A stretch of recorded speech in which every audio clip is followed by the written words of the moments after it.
পরনারীর বিছানা থেকে উঠা আসা স্বামীডারেও নারীরা ক্ষমা কইরা সংসার করতে পারে, কারণ হের লগে সংসারটা ভাঙিয়া দিলে সে হয়তো 2 দিন আগে পরে আবার বিয়া কইরা নিব, কিন্তু সন্তানরা হইব বাবাহারা আর বউটা হইব সমাজের কাছে সংসার ভাঙা নারী।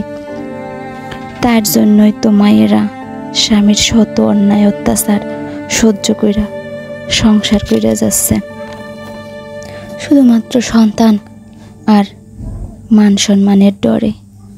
কত মায়েরা যে স্বামীর অবহেলা অত্যাচার সহ্য কইরা সংসার করে শুধুমাত্র সন্তানের মুখের দিকে চাইয়া, আর যারা সহ্য করতে পারে না হেরাই আত্মহত্যা করে, নয়বা স্বামীর সংসার ছেড়ে অন্য কোথাও চলে যায়। কিন্তু বোন, কি লাভ? যার শান্তি নেই তার কোথাও শান্তি নেই।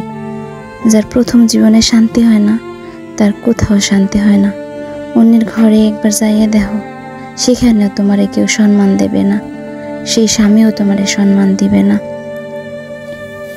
আসলে সে মেয়ে কোনোদিন শান্তি পায় না, আর নিজের সন্তান রেখা সংসার রেখা কোনোদিন শান্তি পাওয়া যায় না।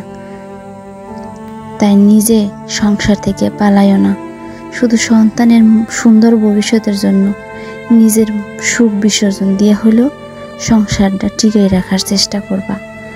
সন্তান জন্ম দিয়ে যদি তাদের স্নেহ আদর ভালোবাসা দিয়ে পাশে না থাকতে পারো, তাইলে তুমি কিসের মা, কিসের বাপ?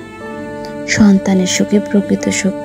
তাই সন্তানের সুখের জন্য সব কিছু সহ্য করার চেষ্টা করো, ধৈর্য শক্তি বাড়াও।